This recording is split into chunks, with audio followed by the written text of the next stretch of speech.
Welcome to the Maintainable Software Podcast, where we explore the art of improving existing software with seasoned practitioners who have helped organizations work past the problems often associated with technical debt and legacy code. I'm your host, Robby Russell. On this episode, our guest is Roopak Venkatakrishnan, who joins us from sunny California. Roopak is currently an engineering manager at Bolt.com.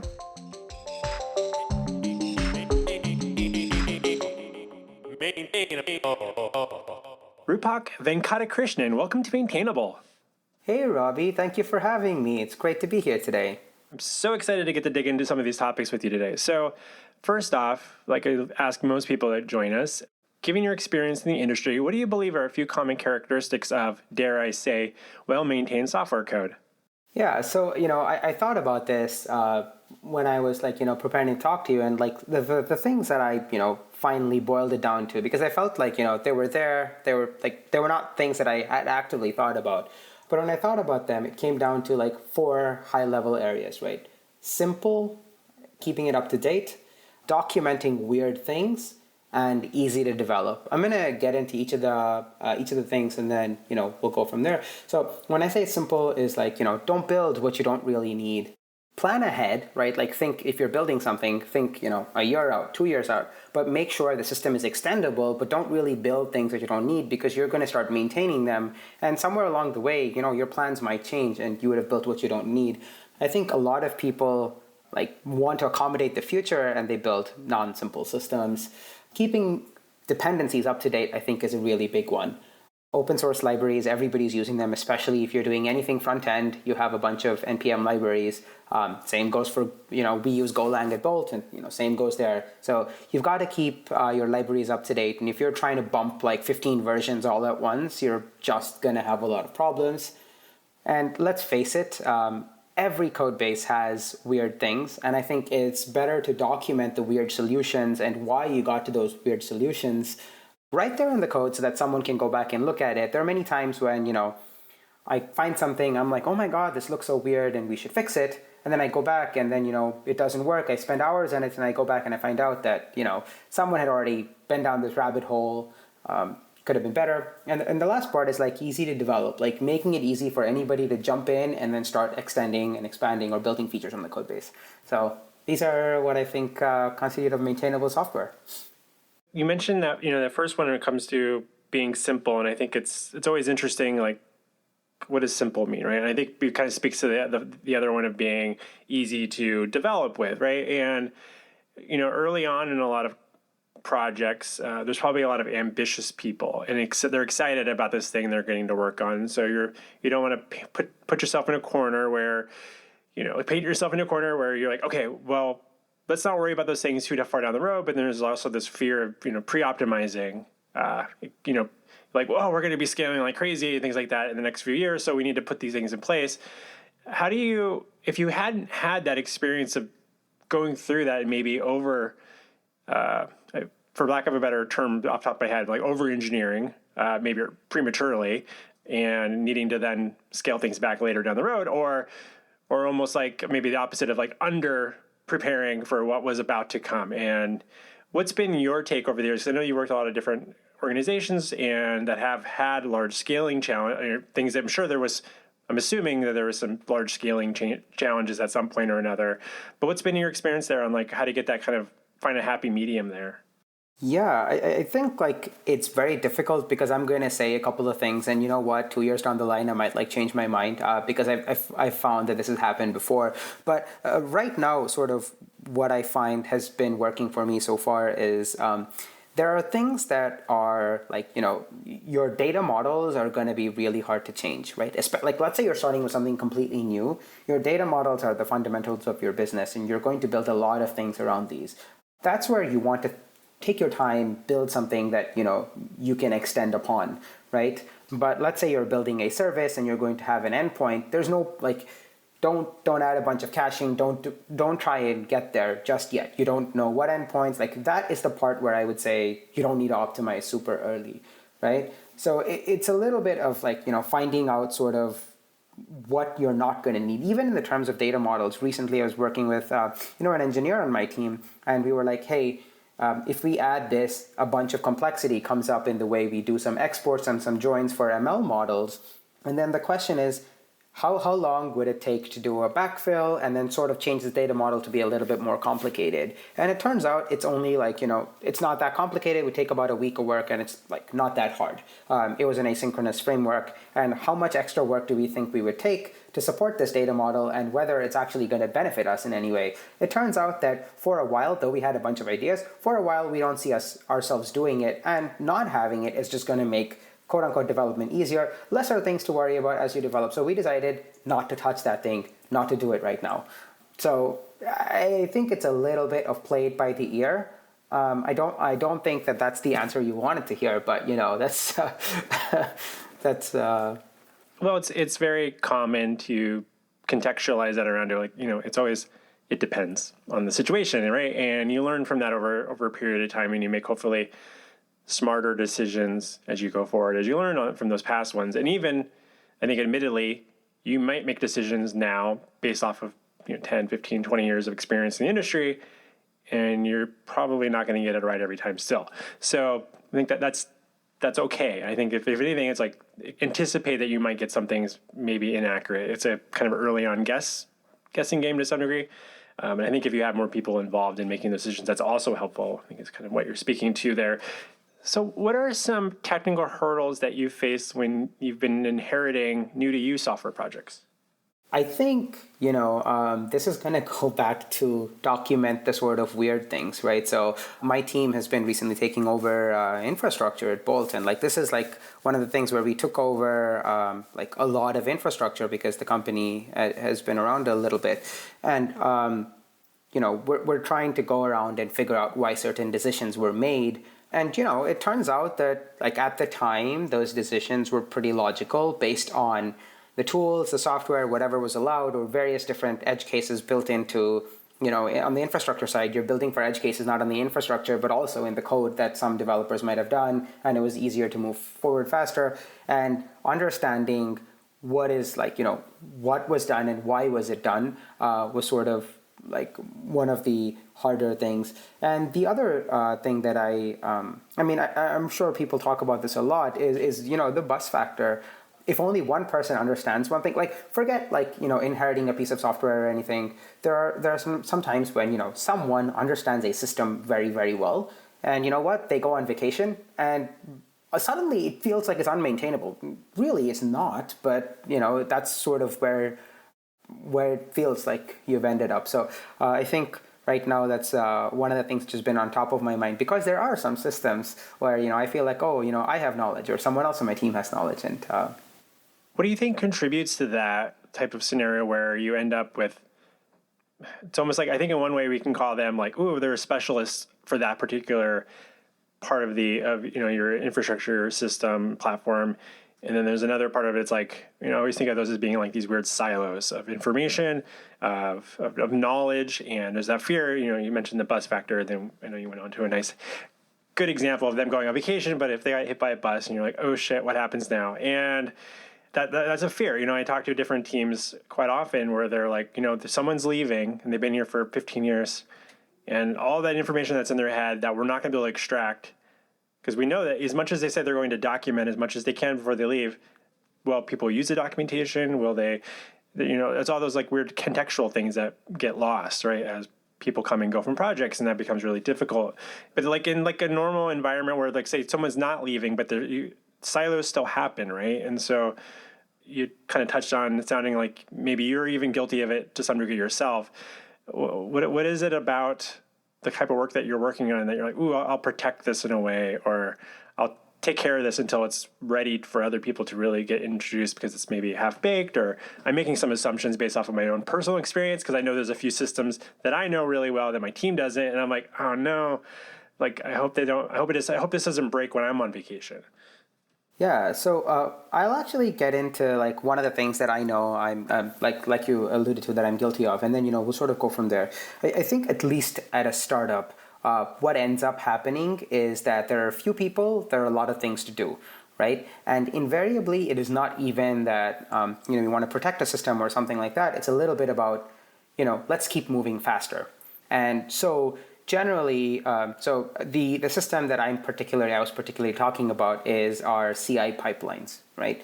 Now, of course, after a point when I started realizing that, what was happening, I started pushing for more people to pick it up. And there are some people who've picked up quite a bit of it. There are some nuances which I still need to get out. In fact, literally an hour ago, I gave a 101 seminar where I talked to the entire team about how our build pipelines are set up. It seems fairly simple, but our build pipelines have now become fairly complex. We do a lot of things there. And it started out by, me being like, I'll optimize this. And, one optimization on top of the other over a bunch of time, it's great because people are immediately like, oh, the build is faster. It's much quicker. As soon as we commit, we're able to see our tests or be ready. And so, nobody really worries. It's not even a live system, which is the other part of it. If it's a live system, there's a lot more reviews. But when it became a non-live system, people are a little more happy to click on approve. I'm guilty of that too.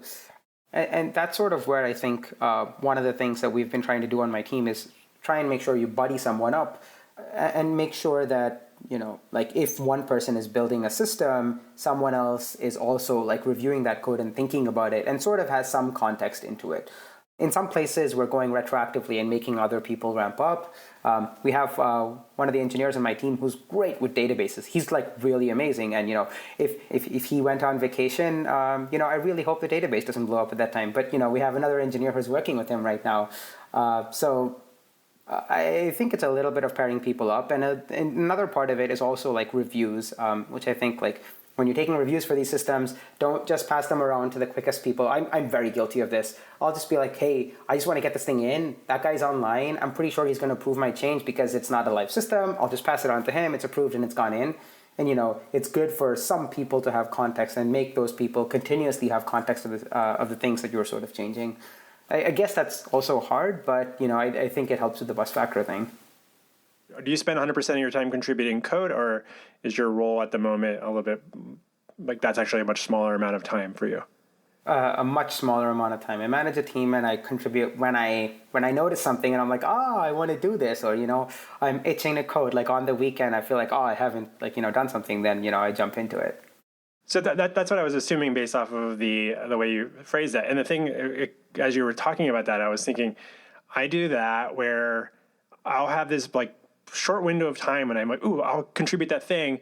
And I want to kind of get it wrapped up and done and pushed away, push it out, deploy it, whatever, just so that I can move on to the rest of my things. Because I know that if this doesn't get closed right now, I don't know when I'm going to build. If someone has feedback in the PR, and they can get to it really quickly, then it might be several days or a week before they, might come back my way for whatever reason. And I'll be I might not have the mental capacity to dive back into this, do the context switch, and then get this pushed out again. Then, so I'm kind of a quick and run over somewhere else type of person. And so I noticed that I start to do that where I'll be like, if I send it to that person and I ask them, hey, can you quickly review this?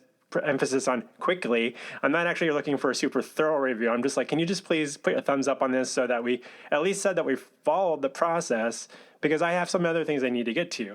But does that resonate at all? It definitely does resonate. I think for me, it's a little bit more around, I'll just send it to anyone who's online to get a review. And this is where I tie back to, now I just sent it to any one person. They may not even be on my team. And, that change on its own is good, so that person understands it. The other day, they'll be like, Roopak made that change. And I'll be like, great. But now the other person who I actually want to look at all of the things that are going into the CI system maybe does not. And that's where, I feel like I'm doing a bad job. What do you think people often mislabel as technical debt?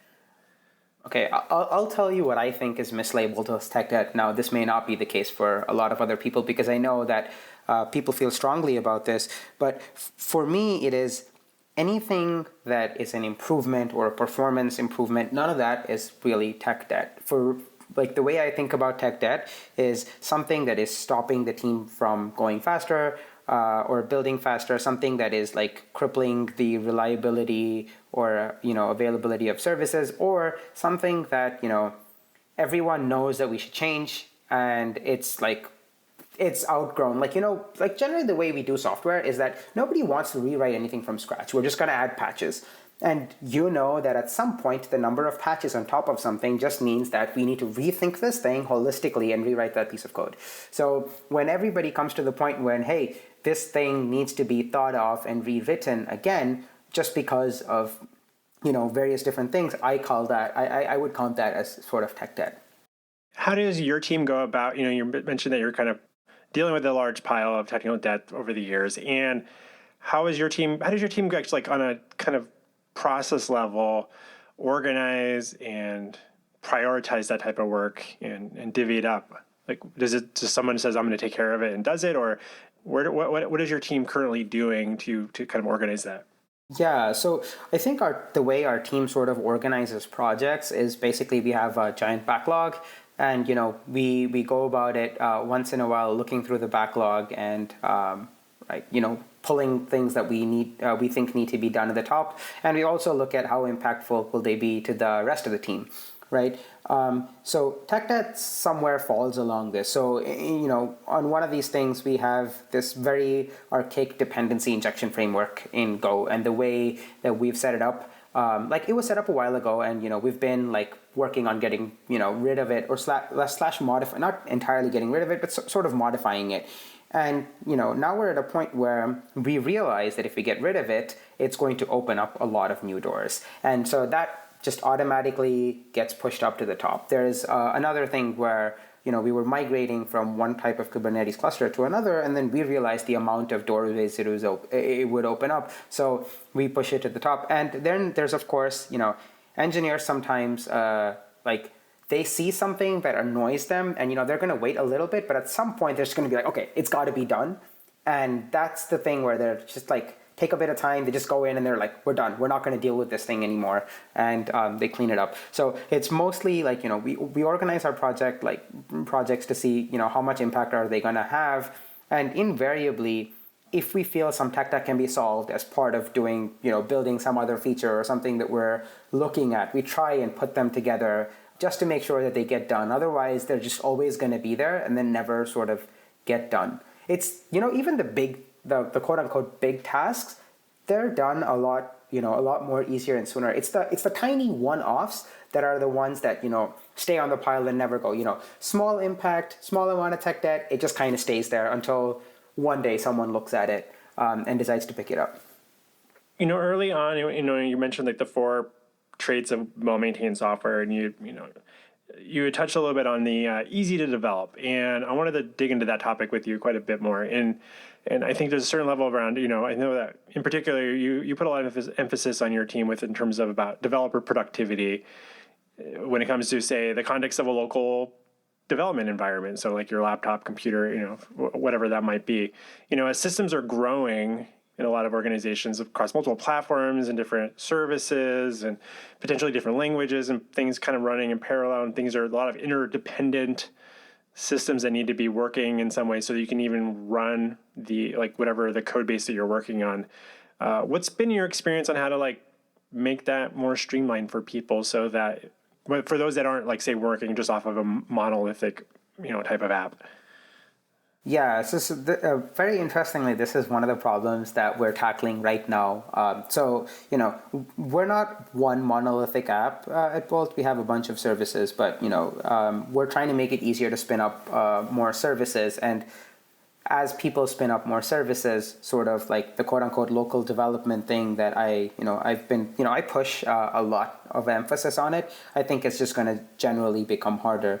But some of the interesting things that I've seen at either other companies I've worked before, or online, or that I've been experimenting with, just generally nowadays, a lot of your backend services run on Kubernetes, and there are a variety of solutions where you can either bring up a cluster, or bring up one dev cluster and give people namespaces to run services, and you can point them to various other different services, including databases. And I've been sort of experimenting / toying with the idea.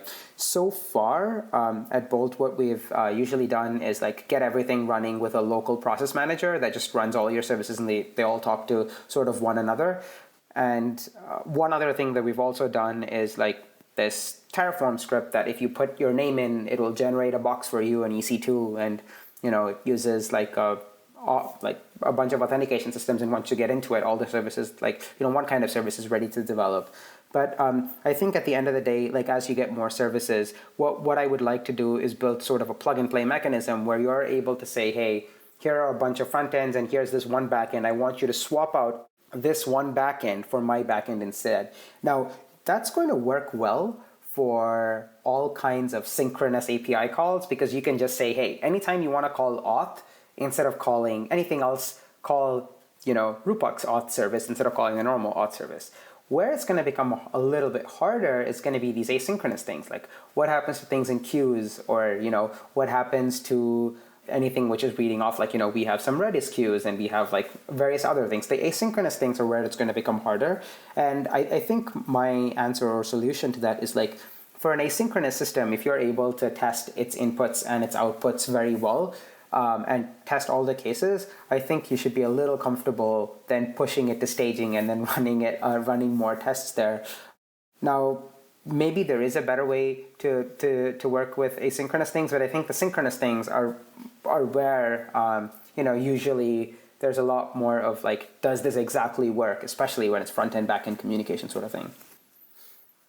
I'm thinking, because you're working, in the infrastructure side of things, and I come from a world of, primarily working with like Ruby on Rails type applications, and running things locally was always been fairly simple. Like, I always think about, like, oh, like, I would always, like, fast forward, go back 5-10 years ago, if an employee's like, oh, my internet's out, and then they're at home or something, I'm like, well, you can still work on the app, right? Like, it's just all local on your machine.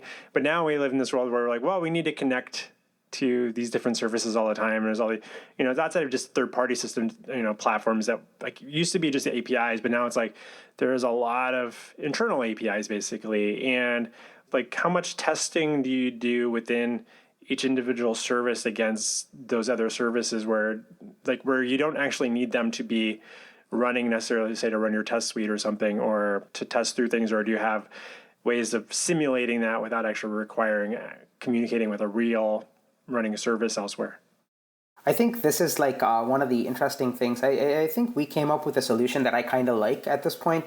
Maybe there are better solutions, but we integrate with a lot of various different systems, especially external ones where it's sort of tough to test. And so what we've done is, as you integrate a system, we build sort of what we call a live and a fake.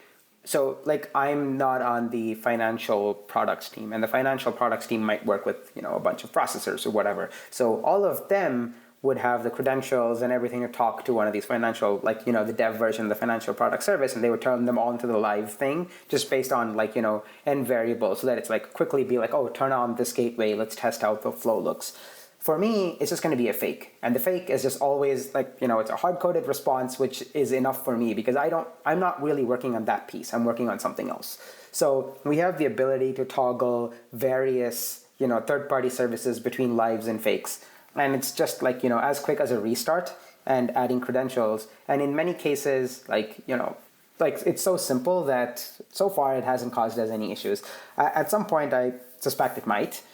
It's interesting, and you're talking about, like, the things that can build up in a queue or something, and, like, I realize that in different technology platform stacks, we might be using different language. Like, we've got things we call, like, we have like a VCR cassette type thing in the Ruby world where we're like, if we have an API, we can, like, capture, like, a real response and save that. Like, we're always going to run our test against that thing, and if we ever need to go update that hard-coded response, basically it captures, like, the response and we save it, and we're like, then we can test against that basically, and then occasionally go check and see if that's changing at all. But when it comes to things like processing, like feeding in more data to the system while you're interacting with the application or the code base, like you mentioned, like Redis or something like that, like, do you have some patterns where you're able to, like, does that require some manual toggling by someone? Like, okay, I got to run this thing, and that'll introduce some more things into the queue?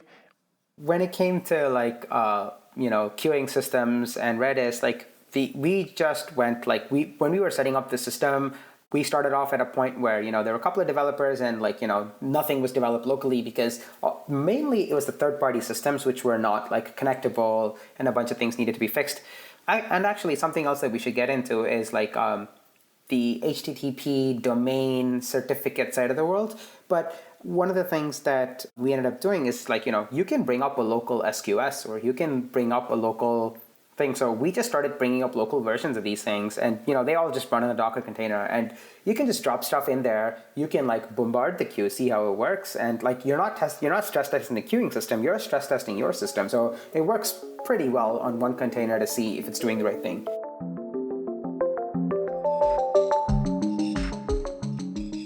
We'll be back with our interview with Roopak in just a moment. Hi, it's me, Robby. I want to take a quick moment to say thank you for making time to listen to the Maintainable Software Podcast. If you're finding these conversations valuable, please consider sharing a link amongst your peers on social media and or writing a review on Apple Podcasts. Do you know someone in the industry that I should be speaking with on Maintainable?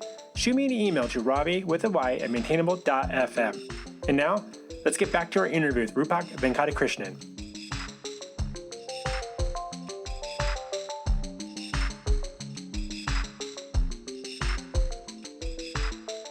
So I was also curious, does your engineering team have any metrics that you track to kind of that relate to, say, the health of your software delivery process?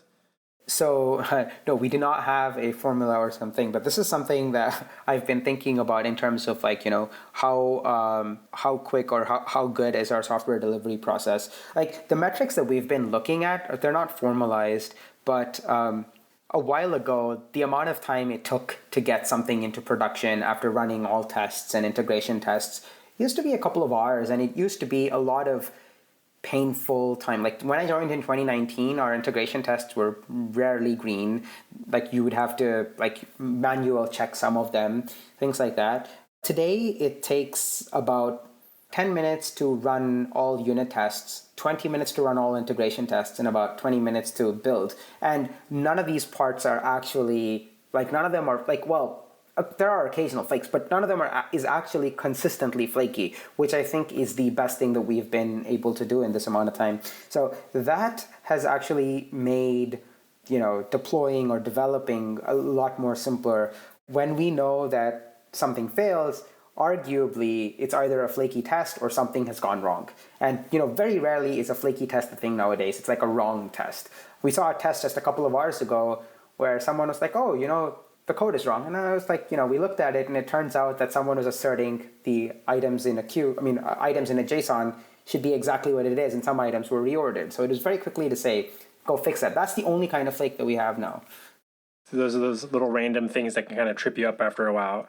When you talk about like flaky builds and stuff, are there other things that have kind of common themes of things you've seen pop up over the years that are like, these seem to be some pretty common things that developers like, so to offer up some advice to people listening to keep an eye for? No.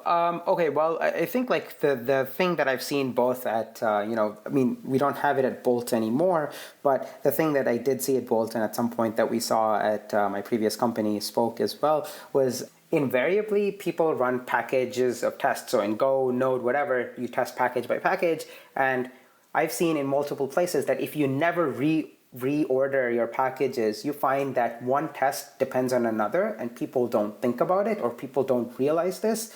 And the way we figured this out and found this out at Bolt, and it was a really hard couple of weeks, is we just turned on always randomize the order of the tests. Those 3 weeks were hell. But the engineers and everybody was just like, okay, we've got to fix this out because it's causing other problems. We managed to actually dive in and clean that up. So that's one thing which I've seen happen twice. To me, it's like we should never end up there. I think everyone would agree that, one test should not depend on another. But if you're not like sort of actively looking out for it, you don't realize that it could happen. That's interesting. I think that's some good advice there. Randomize your tests. And another thing you had mentioned, you're speaking about dependencies there. What does the process look like? It's a lot easier today for anybody who's using something like GitHub because, Dependabot is going to take care of Golang, Node, Python. So it does so many things. So we definitely have that set up.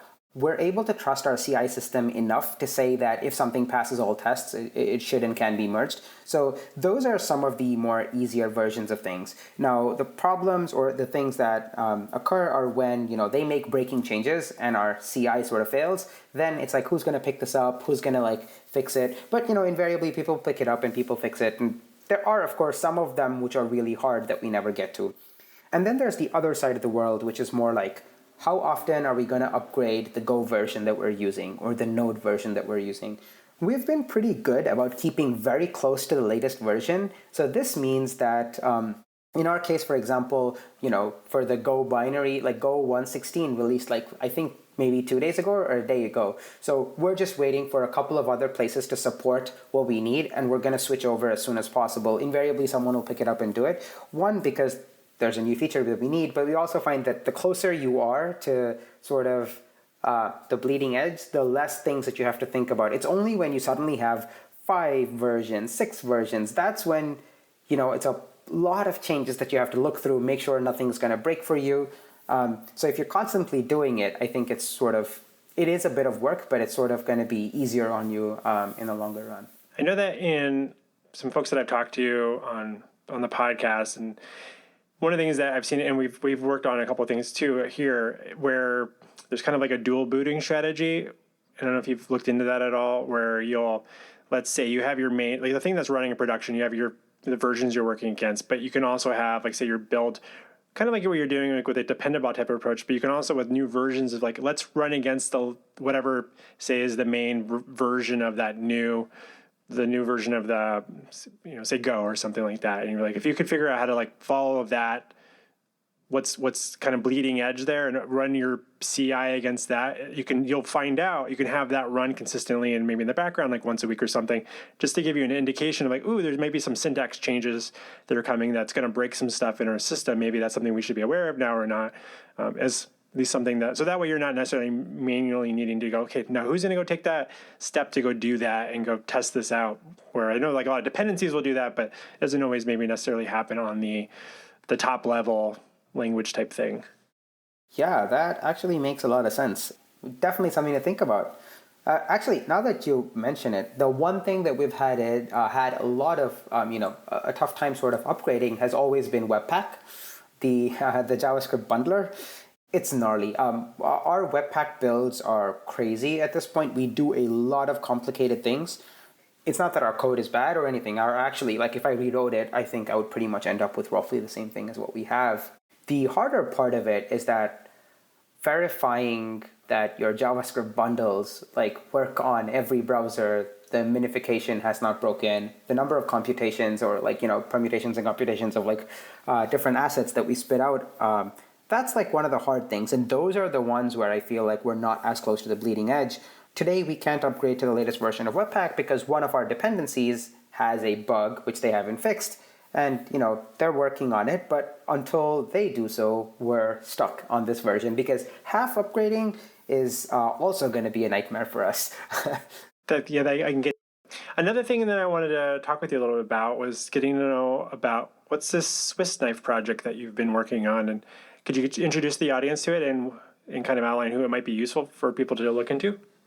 Yeah, so I've been working on this Circle CI orb. We use Circle CI as our CI system, and I've been, I'm a big fan of CI tools, making them more optimal. And as we started using CI at Bolt, I was like, hey, I'm building tiny things that could be helpful for everybody. So I started a Circle CI orb, which is available at orb.swissknife.dev. I think maybe link to that. But that project basically has a bunch of tools and commands. So for anybody who uses Circle CI, it lets you optimize your workflows and your builds to be a lot more faster. And you can do things that are generally much harder or you could not be do before. That's one thing. And then I started there, and then I started building a UI and a front end behind it, which is still in beta, but there are some very interesting features that I'm building on top of Circle CI right now. So I'll drop links to both of them, but generally anybody who's interested in CI systems and uses Circle CI might be able to benefit from it. Awesome. Well, definitely send those over, and I'll include links to that for the audience there. I want to quickly circle back to something you mentioned earlier. We're talking about local development, and that's around HTTPS and what did you mean by that? I think when it comes to certificates and stuff like that, SSL certificates, and how does that apply to a local environment where you're working off a local host or whatever? Yeah, so I think the most interesting part of local development, we were talking about like third-party dependencies, and that's sort of where I think this comes in, right? So we have a bunch of dependencies where not only do we reach out to them, but they have to reach back out to us. And when you're developing software, you need to, like, now there are many tools for it, right? Like ngrok was like one of the first to come out with it. There's Servio. There's so many other ways you can sort of set it up. But, and all of these people are building tools for this. Now SSL certificates are like common. A lot of like, at some point I was building a Slack bot, and Slack, I think in certain cases does not even accept HTTP URLs, right? And if you're working with, like if you're trying to do a Google auth for a simple service, even they need HTTPS in certain cases. And so that's where, we saw a lot of interesting questions come up. And so, we've recently moved, we use Terraform to generate certs for all of our engineers, and it's automatically generated where everybody gets an HTTPS certificate. The ugly thing is that they have to renew it every 90 days, but the good thing is that literally everything, like HTTPS is like used on every service that you develop locally, which I think has been very helpful even in terms of like integration tests and things like that. Like it doesn't matter so much, especially, but it only matters when you get into things like cookies or various things like that. So that's so that when they're working, when you're saying Terraform generates that, is that just something that they're able to use in their local environment so that they can run it over SSL, and then when they're kind of doing the piggybacking with those other systems, it'll acknowledge it. Yeah, so Terraform has like, nice modules that ties into Route 53. And, that sort of works. Actually, when we're talking about Terraform, this sort of reminds me of a very interesting project that we're working on right now that I'd love to talk to you about in terms of like, how maintainable software extends beyond just code and actually also in configuration management. And so one of the things that we're moving or we're doing today is we're moving from an older Kubernetes cluster over to a completely new cluster. When we started out, Amazon did not have EKS, and it was COPS, so it was a self-managed cluster. And we're moving over to EKS now because there are a lot of advantages. And with a smaller engineering team, you don't have to worry about some of the things, and you can worry about more intricate details or intricate parts of your system, and then pass off some of the management of the Kubernetes data plane or the Kubernetes plane to Amazon. And while we were going about doing this, we realized that maintainable software when it comes to infrastructure or configuration is like sort of very different, right? We came into a place where, are you familiar with Helm charts? No, I'm not personally, no. So Helm charts are basically, the way you can deploy applications onto, Kubernetes, and they sort of manage the configuration for it. And, it turns out that in many cases, a chart was modified or updated and it was checked in, but the sort of way that you ran the upgrades, we did not document like weird things that we found, right? And so it turned like there were certain things that were done, and this is where I go back to the documentation bit, right? Like a lot of things were just manually done. Some of the things were not in Terraform, or some of the things were not in the code repo. So we're like looking at the code repo and be like, this should work exactly as if we move over to a new version of Kubernetes. Of course, the version changed. So a bunch of things had changed because we moved 2 major versions, or actually a couple more than that major versions.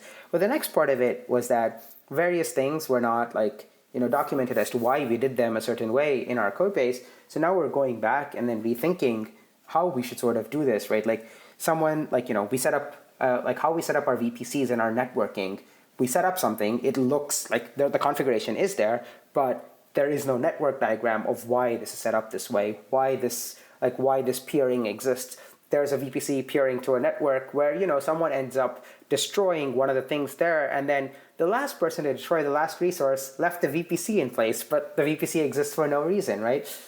Things like that, where, I think these are growing pains, and, now we've started doing a way better job of documenting it and, having proper change management steps of, how we move from an older, or, how we would, if we had to spin this thing up again, how would we do it without any issues? Interesting. Yeah, I can imagine how that would be a challenge. It's funny because I'm not as well versed in some of the DevOps stuff these days. some of the stuff is a little bit over my head. So like, I honestly don't even, being open with the audience, I haven't had time to really wrap my head around what the heck Kubernetes really does and offers. It hasn't been applicable to most of the projects, or it may be very applicable to the projects that I work on. And just because no one like nearby me knows anything about it, we haven't really dug into it. So when I dig into AWS, I feel like I'm lost and I'm clicking around and adjusting things, and things work at some point, and someone probably couldn't follow behind me and know exactly all the changes I made to make it work in the first place. So speaking to that point of, that is not a very well organized process to make it so that other people can come in and be like, oh, this is why it is the way it is. It's just like, well, I don't know, I clicked that and it seemed to work for this one problem, but it might have caused a different problem, and I honestly don't have any clue until someone reports that as a problem. So just sharing my own ignorance there. Oh, yeah. I think like that's sort of where I think you might want to look at Terraform. I mean, we're using Terraform. So Terraform basically, like we have a policy/principle that you don't click buttons in the AWS console, you only go there to verify stuff, and Terraform makes all the changes for you. So that means all your configuration is code. Now, this is sort of principle. Of course, there are those edge cases where, you know, someone's not able to like get the code to work correctly, or Terraform doesn't support the thing that you want to do. Or actually, when we migrated from prior to Terraform to a Terraform approach, there are some things that were not brought into Terraform that we just discovered now, and we've gone about like importing and bring that configuration into code. But I think like there are other tools out there too. I think like one of the newer things in the space is Pulumi. They are also claiming to be. I haven't used it personally on any projects. I do want to spin up some personal project with it, but they're also pretty interesting.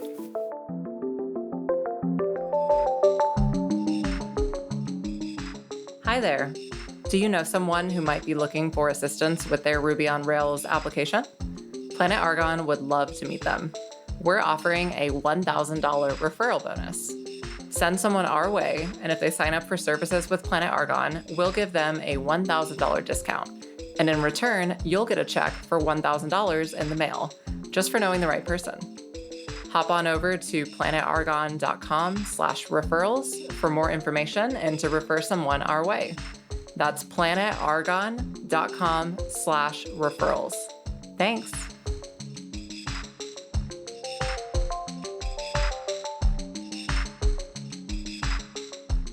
All right, so I was hoping to get some advice for the audience. So so maybe there's someone out there listening right now who's a software developer and they have some experience working in kind of the infrastructure side of things, and they might be feeling some pain points with the deployment process or the build process. But maybe there's someone else on the team, or there was someone at one point that was in charge of that, and so they're like, well, I don't know that that's really my area. That seems to be so-and-so's responsibility, so I'll just kind of let them deal with that. But maybe they've asked, like, hey, is there any way we can improve like the reliability of our CI build or speed it up? Because maybe it seems to take a long time, but I don't really honestly know that because I don't have a lot to compare to, because every application is different. So when you mentioned your builds might take 10, 20 minutes, and they're like, well, mine takes an hour. Is that a really long time? I don't know. And I think everybody would be like, well, it depends, or probably that does seem kind of maybe it's pretty slow to get that feedback cycle. But maybe they've talked to the DevOps person or the person they think is a DevOps person, and they've not been able to get around to it. What advice could you offer the audience that's listening to reapproach that conversation to see if they can maybe collaborate on improving the situation so that they're not just hoping that someone else will take care of it for them? Yeah, I mean, this is a sort of an interesting problem, and that's sort of why, like we face this problem at Bolt. It's very interesting that you ask, where there was this sort of like divide, right? Like, where an application developer thinks that something could be better, and then they ask, hey, can you improve this? Now, the person on the other side is like, improve what, right? Like, unless like, there's this sort of divide where sometimes I'm not saying this is always the case. At least it was in our case, and we're working very hard to fix this, and I think we have to a very good extent. But there's just like, we need to do X. You just say we need to do X and don't talk about what your actual requirements are, and they don't understand what your system is doing. So they're operating with your application as sort of a black box, and you are operating or the infrastructure side is operating with the application as a black box, and the application person is asking the infrastructure person to do something, assuming that they understand the application side. And I think bridging this gap is sort of like very important. In order to get the best build systems, the best deploy systems, you want someone who understands. You don't have to understand like everything super deep, but you should be able to have enough of an understanding where you're not just asking like, hey, fix this for me, but be like, this is like, understand what the CI system is trying to do. And then, you're actually, you can poke around a bit. And then when you come back, like when the other person says some words, you're not going to be confused, right? That's what we sort of happened in the past, right? Like I want X, but not defining what X is, and the other person not understanding how your system works, sort of treating both sides as a black box just like is not going to work sort of for an integration. Someone really needs to understand enough of both sides to be able to ask for the right things and help the other person go one way or the other. At least that's what I've noticed. So maybe like a tangible example might be, let's say our integration tests seem like they take a while to respond, or they might be it might seemingly feel flaky, or it seems like it actually, maybe even like, let's say those actually run faster on my own laptop than they do out on Circle CI. That seems maybe something's off, right? What is it about that? And so maybe having a conversation with that other person that's in the infrastructure about like, can we walk through and just kind of go through the build process a little bit to see like, where is this slowing down? Or yeah, I think like the conversation would like, at least the way we are trying to do it right now is like we're trying to educate people on how the CI system works, right? And then like once you have a high level understanding of how the CI system works, like I actually like I mentioned earlier, I gave a talk on how Circle CI works and the various concepts and why we do certain things. So at this point, like a good amount of the engineering team knows what Circle CI does. Maybe not in depth, but how we designed our workflows, how we did certain things, and why we made these decisions. So now, the next time when someone says, hey, this thing could be faster, they understand what caching is happening, they understand what we're trying to do. So we can then walk through and then be like, hey, this is sort of what you tried, and this is sort of what we're seeing, and this is why it's faster on your laptop. So integration tests are actually a common example. When we started out, they used to take 1.5 hours to 2 hours. We've brought it down to 20 minutes. And this is not just by, like, it's not like we doubled resources or anything like that. It's like the same number of, like the same amount of resources, but then using them in a smart way. And this was like digging into the application, finding out what are the things that we can parallelize, what are the things that are taking a bunch of time. And invariably, it has to be, I think, a collaboration between the people who are actually building the application and people on the infrastructure or developer productivity side of things. Nice. So a couple of quick last questions for you. One is Bolt hiring at the moment? Yeah, Bolt is hiring a lot. We're looking for back-end engineers, front-end engineers, SREs. I'm also hiring on my team, which is the platforms and infrastructure team. So mobile engineers, I forgot to mention that. So if anyone listening is looking out for a job, feel free to reach out. Or if you want to try something different or want to want to look at the payments industry or the fintech world, definitely reach out. Excellent. I'll definitely include a link to the careers page in the show notes for everybody. And so where can listeners best follow your thoughts on software development, DevOps, infrastructure online?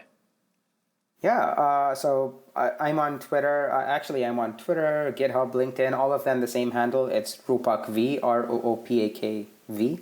I'm usually tweeting a lot of random things, so you will find me when I'm frustrated with certain tools, yelling, or sometimes when I'm very happy with certain tools, I will be, posting a bunch of GIFs. So, excellent. Well, it's been such a delight having you on Maintainable, Roopak. Thank you so much for joining and talking shop. Thank you. It was great coming and chatting with you too.